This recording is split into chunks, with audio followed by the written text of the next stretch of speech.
De volta com vocês, galera, no canal mais abençoado do YouTube. Loucos, mas é claro, por Jesus. Estamos juntos para estudar a lição de jovem número 10. Interpretando erroneamente as Escrituras. Meus queridos, o nosso exímio pastor Alexandre Coelho, ele é o escritor de um seriado de lições que traz por tema o perigo das tentações. É impossível o ser humano, independente de cor, raça, classe social, tá? Viver sem tentação. Tá? Todos nós, seres humanos, é impossível nós vivermos sem ser tentado. Agora, o problema é ceder a essa tentação. Os nossos primeiros pais, Adão e Eva, foram tentados no Éden e cederam à tentação e pagaram um preço alto. E até hoje a humanidade ajuda a pagar essa conta, certo? A não ser aqueles que aceitam a Cristo como Salvador e ficam fiéis à sua palavra. Aí a conta, né, é encerrada. Mas enquanto, né, não aceitam Jesus, pagam um preço alto por cederem à tentação. Eu e você temos que estar orando sem cessar para não cairmos na cilada do inimigo, para não dar um passo além da tentação. E quando nós, mesmo os cristãos, cedemos a tentações, pagamos também um preço alto, certo? Ajudamos a Adão e Eva a pagar esse preço até hoje, porque cederam à tentação. Mas ser tentado não é pecado. Agora, dar um passo além da tentação é pecado. E foi o que aconteceu com Adão e Eva. A nossa lição tem por texto base Êxodo 17:7. E chamou o nome daquele lugar Massa, ou Massá, e Meribá, por causa da contenda dos filhos de Israel e porque tentaram ao Senhor, dizendo: está o Senhor no meio de nós ou não? Olha aí o povo desafiando a Deus, né? Fazendo um insulto a Deus. Depois de ver tantos milagres no Egito, no deserto, e agora quando eles chegam aí, né, em Massá e Meribá, por causa da contenda dos filhos de Israel, porque tentaram ao Senhor, dizendo: está o Senhor no meio de nós ou não? Após ver tantos milagres, né, o povo de Israel agora desafia o Senhor, tenta ao Senhor, o pecado da murmuração. Resumo da lição: a segunda tentação pela qual Jesus passou nos remete a interpretar e aplicar mal um texto das Escrituras, tentando forçar Deus a fazer a nossa vontade. É a questão de muitos cristãos, né? Ter um deusinho como ídolo para fazer aquilo que lhe convém. É outro pecado, pecado da idolatria. O objetivo da nossa lição são 3. Mostrar a mudança do cenário na tentação de Jesus. Satanás muda o cenário. Explicar como o inimigo distorceu a palavra de Deus. É outro problema sério. A distorção da palavra de Deus, a interpretação errônea, leva a seitas e heresias. E o terceiro, conscientizar de que não podemos seguir o exemplo do povo de Israel no deserto. Tá? Porque o povo de Israel, apesar de ver tantos milagres, ser liberto da mão de Faraó, no deserto pecaram contra Deus, tentando a Deus, murmurando e duvidando da providência divina. Então são 3 objetivos. O nosso comentarista, ele divide a lição em 3 tópicos principais. Quais são eles? Primeiro, mudando o cenário da tentação. Segundo, distorcendo a palavra de Deus. E terceiro, o povo no deserto. Iniciando pela nossa introdução, a palavra de Deus vem sendo lida e ensinada e pregada por praticamente todo o mundo. Ela tem o poder de mudar a vida das pessoas e nos revelar o que Deus deseja que saibamos para sermos salvos e igualmente cidadãos dos céus. Entretanto, essa mesma palavra pode ser mal interpretada e mal aplicada. E Satanás nos mostra isso quando tenta pela segunda vez o Senhor Jesus. Veremos nessa lição como podemos resistir à tentação de utilizar a palavra de Deus de forma equivocada. E como o Senhor Jesus vence a tentação de aplicar mal a palavra de Deus e de agir sem consultar ao Senhor. Iniciando o nosso subsídio da lição que vamos trazer para vocês aqui nessa lição, tá? Nós começaremos aqui pelo primeiro tópico, é óbvio, né? Mudando o cenário da tentação. Na cidade santa é o primeiro subsídio. Então, Satanás agora, ele muda o cenário. Primeira tentação foi no deserto, certo? Lugar árido, seco. Jesus estava 40 dias e 40 noites sem comer. Tá? Ele foi conduzido ao Espírito ao deserto para ser tentado pelo diabo. E ali o diabo então aproveita a necessidade humana de Jesus, que é a fome, e manda que ele faça o milagre da transformação, transformar as pedras em pães. É óbvio que ele tinha visto Jesus fazer o milagre da multiplicação. E agora, então, ele tenta Jesus nessa área, sabendo que Jesus, primeiro ele desafia dizendo, se tu és o Filho de Deus, põe em xeque a divindade e a filiação de Jesus.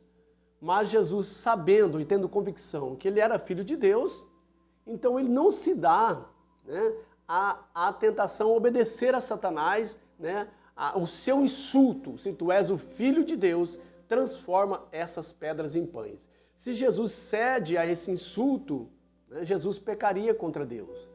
É tentar a Deus. Porém, Jesus, tendo convicção de que ele era Filho de Deus, ele disse, nem só do pão viverá o homem, mas de toda a palavra que sai da boca de Deus. O pão, na realidade, o alimento, sustenta o corpo, mas quem sustenta a alma e o espírito é a palavra de Deus. E isso é mais importante. Então, o homem não deve viver só do pão, mas de toda a palavra que sai da boca de Deus. Mas Satanás, na sua astúcia, não imagina você que após vencer uma luta, vencer uma tentação, Satanás vai desistir de você. Ele volta novamente.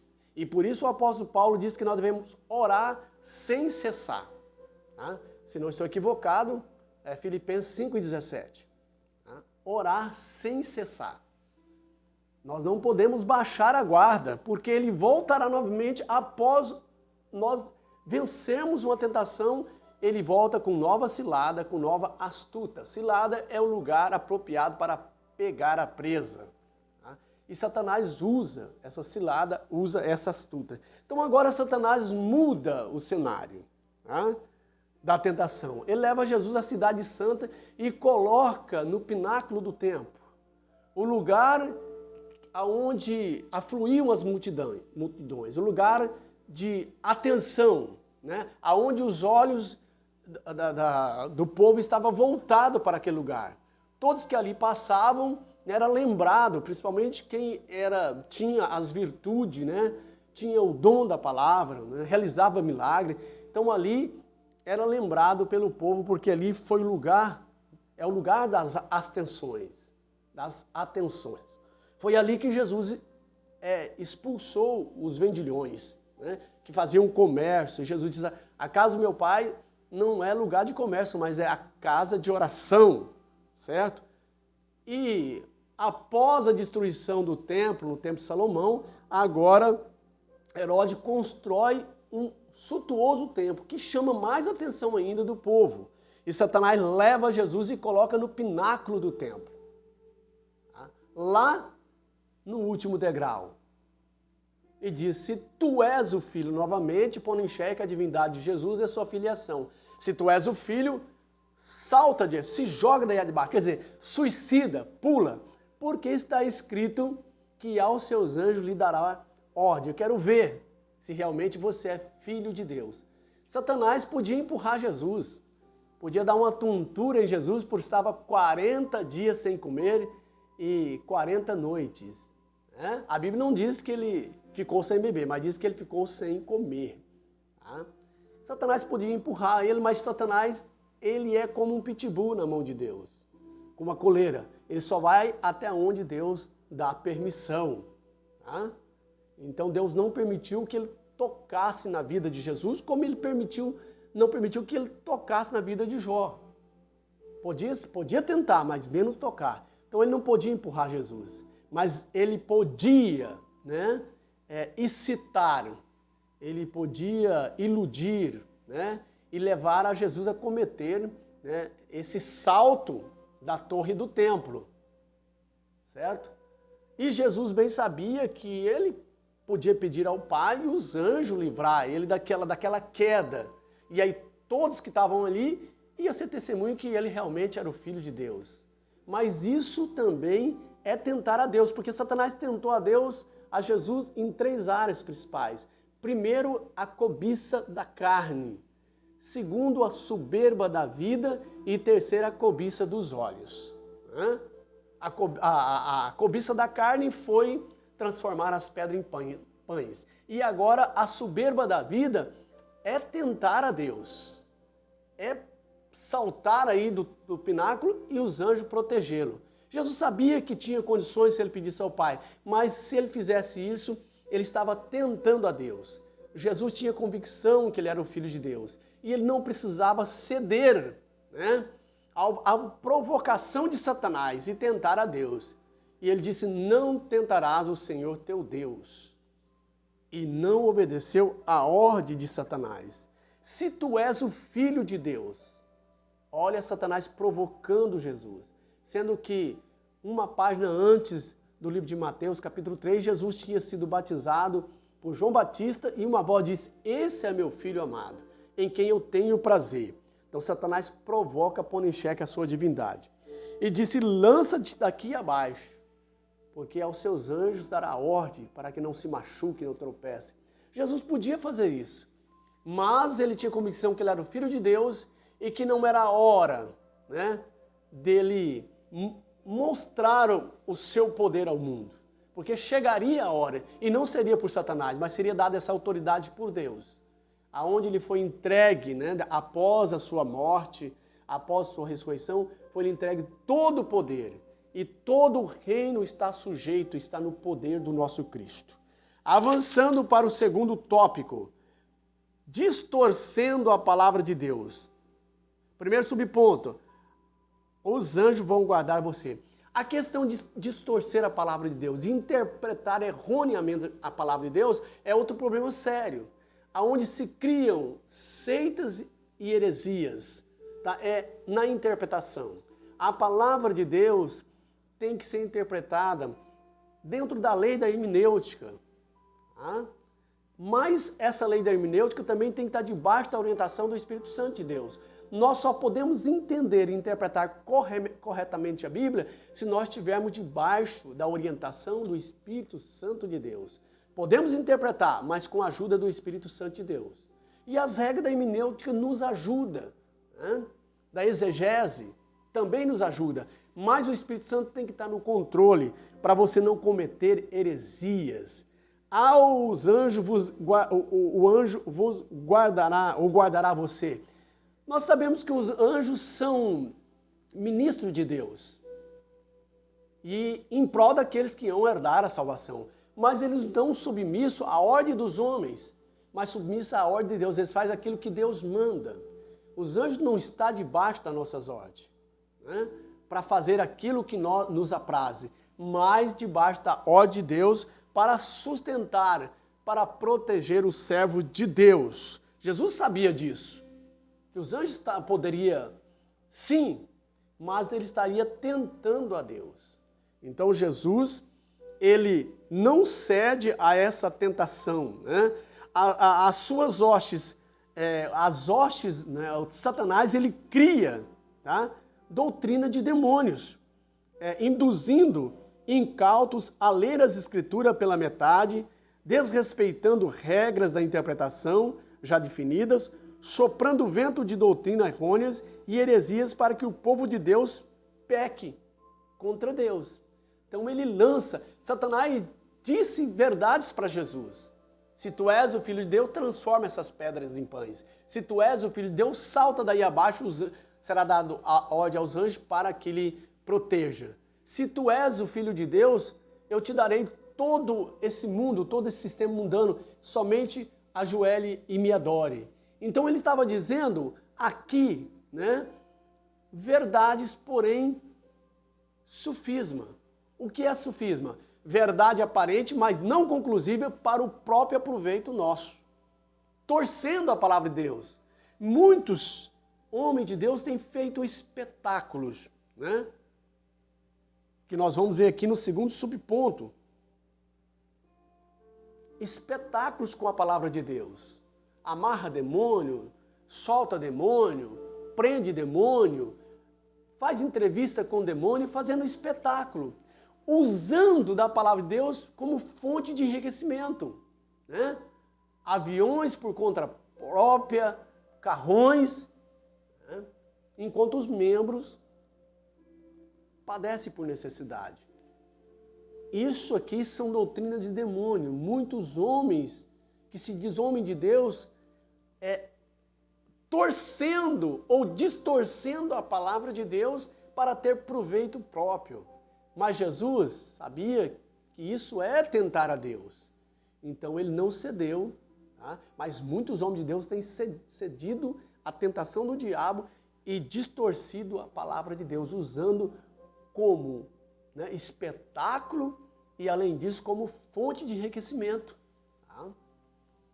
Fazendo os incautos, né, seguir doutrina de demônios. Avançando para o nosso último. Nesse segundo tópico ainda temos, posso mesmo fazer o que eu quiser? Lógico que não.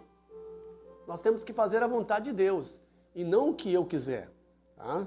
Então no terceiro tópico nós temos aí. No segundo subponto do segundo tópico nós temos milagres são obrigatórios?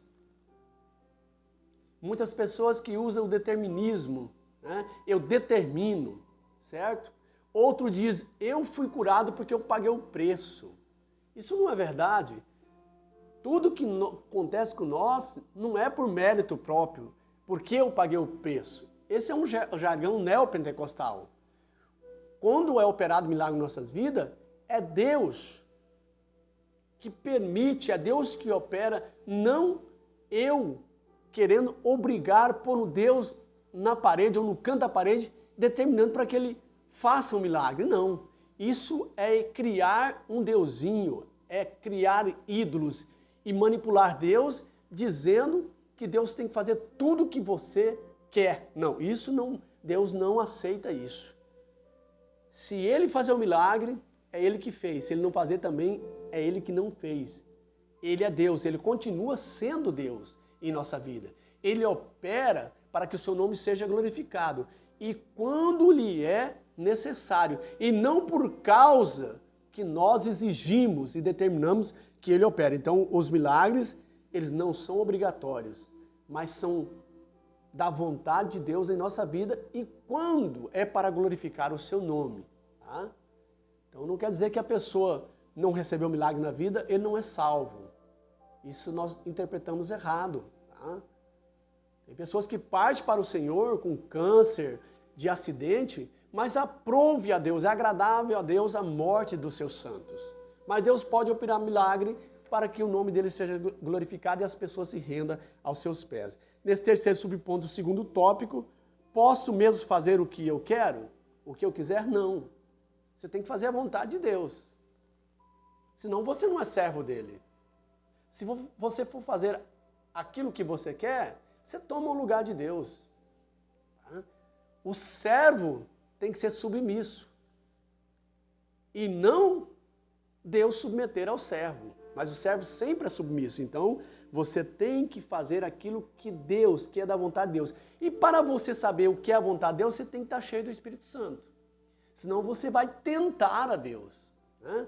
É igual camarada lendo a Bíblia de forma errada e pegou uma serpente e disse, está escrito, se eu pôr aqui a mão na serpente, ela não fará dano algum. Se deu mal. Se não corre para o médico, morria. Né? Porque estava tentando a Deus. É diferente de quando, né, há um perigo e Deus o livra, como aquele testemunho que é contado por muitos pregadores, né, que um pregador da palavra foi pregar para um fazendeiro e o fazendeiro rejeitou a palavra e não aceitou, mas depois ele usou de astúcia, falou, vou convidar esses crentes para vir jantar na minha casa e vou pôr veneno na comida, quero ver se Deus vai livrar eles. E de repente, sem mais sem menos, ele vai e faz o convite. O pregador ficou até admirado, ele estava resistindo e agora, mas vamos lá, vamos orar e vamos lá, vamos aceitar o convite dele. Oraram e foram para o grande jantar, para o grande banquete. E quando estavam comendo, antes de comer, eles oraram e terminou e nada aconteceu. O fazendeiro, né, segundo a história, o fazendeiro cai de joelho e pede perdão, porque ele havia envenenado a comida e viu que Deus é poderoso. Isso aí é livramento de Deus. Agora, eu provocar uma situação para que Deus atenda, né, o meu bel prazer, isso é pecado. Isso é tentar a Deus. Foi o que os israelitas fizeram. Nós vamos ver aqui no terceiro tópico e último, né? O povo no deserto, certo? Deus está conosco mesmo? Olha o desafio. Depois de tirarem eles do Egito, né? E começaram a caminhada no deserto, ali chegaram no deserto de Sim, e ali faltou água e eles começaram a murmurar. Será que Deus está mesmo no meio de nós? Olha que abuso, né?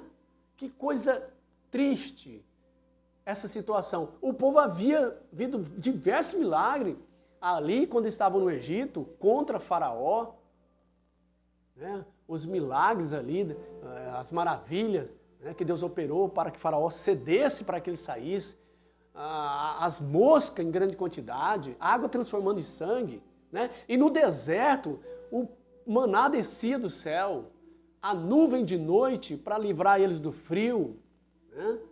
Uma tocha de fogo acompanhava eles para aquecê-los, porque a noite no deserto é 0 grau. E durante um dia a nuvem para refrescar, o ar-condicionado para que eles não morressem queimados pelo sol do deserto, muito forte, a 50 graus. E agora chega na primeiro desafio que Deus vai provar esse povo, ensinar eles que teria que ser dependente dele. Eles murmuram e dizem, será que Deus está em nosso meio mesmo? Olha só, isso é um pecado, né? Nós temos as bênçãos, queremos as bênçãos de Deus, mas às vezes não queremos obedecer o nosso abençoador, que é Deus. Muitos crentes recebem bênção do Senhor, mas na hora da provação, que Deus permite ser provado, eles começam a murmurar, será que Deus está comigo mesmo? E por essa razão, o povo ficou rodeando no deserto 40 anos, sendo experimentado por Deus e provado por causa do seu pecado, tanto das murmurações, como quando chegou para entrar na terra prometida, eles duvidaram de Josué e Calebe, e deram crédito àqueles que murmuraram que o povo da terra era gigante e eles não conseguiam vencer. E Deus entrou, né, pagaram um preço alto por causa da murmuração e de duvidarem da providência divina e do poder de Deus. Né? Deus está conosco mesmo? O segundo subponto, não tentarás ao Senhor, é o que eu disse, né? Nós não podemos tentar ao Senhor. O que é tentar ao Senhor? É querer que Deus faça aquilo que nós queremos para ser promovido, a autopromoção. Eu sou o Celso de Jeová. Faço e desfaço. Isso é tentar. Agora nós temos que ficar sobre a vontade. Se Deus operar, Ele é Deus. Se Ele não operar, Ele continua sendo Deus. Eu tenho que ser servo e submisso à sua ordem, à sua palavra, tá? Porque Ele é o Senhor, não sou eu e nem você. Terceiro subponto, terceiro e último tópico. Por que Deus, por Deus aprovar, é uma tentação? Por Deus, melhor dizendo, por Deus aprova, é uma tentação? Lógico. Quem somos nós para pôr Deus à prova? A única vez que Deus abre uma exceção é em Malaquias 3:10. Trazei os dízimos à casa do tesouro, né, para que haja mantimento na minha casa, e fazei prova de mim. Por que Deus fez isso? Por causa do pecado do sacerdote. Estava roubando os dízimos e oferta, usando indevidamente. E Deus então falou, olha, se vocês estão duvidando, vocês estão me roubando. Roubando no quê? Perguntaram. Nos dízimos e oferta. Agora, seja fiel. Faça do como certo na palavra e fazei prova de mim. Foi a única exceção que Deus deu na Bíblia, foi essa. Mas não devemos provar a Deus. Porque Deus, Ele em tudo, né, Ele é impecável. Deus vive na luz inacessível. Como nós vamos provar um Deus desse? Quem prova é Ele que prova nós, não nós provarmos a eles. Tá? Mas chegou um ponto que Deus abriu essa exceção. Mas provar a Deus é pecado. É tentar ao Senhor. Então aqui está o conselho da palavra de Deus, né? Então nós não podemos pôr Deus à prova, mas é Ele que nos coloca à prova. Encerrando, né, essa lição, nós entramos agora na conclusão. Satanás provavelmente preferiria ver Jesus no pináculo do templo, atraindo a atenção das pessoas e sendo um espetáculo.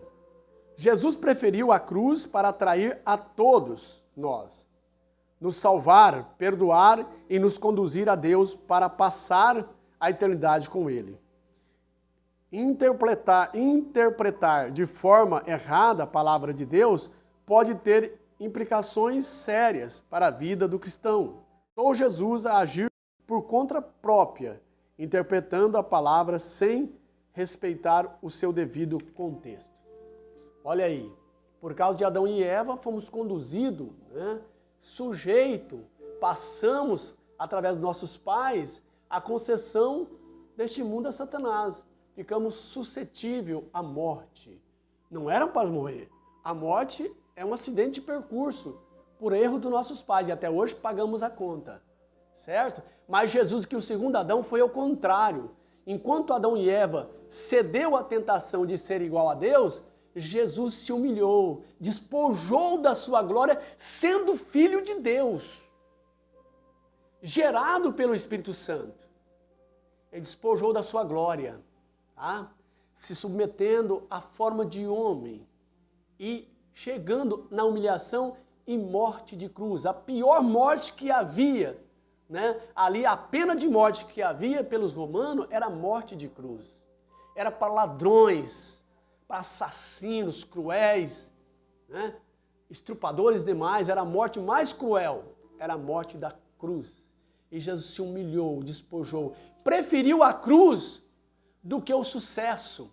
Ele poderia obter sucesso, provar que era o Filho de Deus, mas nós estávamos perdidos a batalha, tínhamos perdido a batalha da salvação. Jesus, ele tinha o conhecimento da palavra e sabia que na hora certa, todo mundo, toda a glória seria entregue a ele pelo Pai. Então, ele preferiu a cruz e não o sucesso, a humilhação e não a exaltação. E nós somos bem-aventurados hoje porque Jesus foi fiel. O segundo Adão venceu a tentação. Glórias a Deus. Você pode dar um glória aí do outro lado da tela? Que o nome do Senhor seja glorificado e que você possa entender que você é servo e não Senhor. Quando você pôr-se como Senhor, você então cria um ídolo, um Deus que faz a sua vontade, certo? Mas quando você se humilha, você se torna servo e você faz a vontade de Deus. Se Ele operar, amém. Se Ele não operar, amém também. Continuamos fiel a Deus. Que Deus abençoe sua vida, meu querido jovem, meus queridos irmãos que esteve conosco até agora, nessa lição maravilhosa. Dá o seu like, dá o seu joinha, se inscreva no canal, para que o canal cresça e a palavra de Deus seja entregue aos corações. Se inscreva no canal. Deus abençoe sua vida e até o próximo vídeo. Galera, Deus abençoe e até mais. Bye, bye.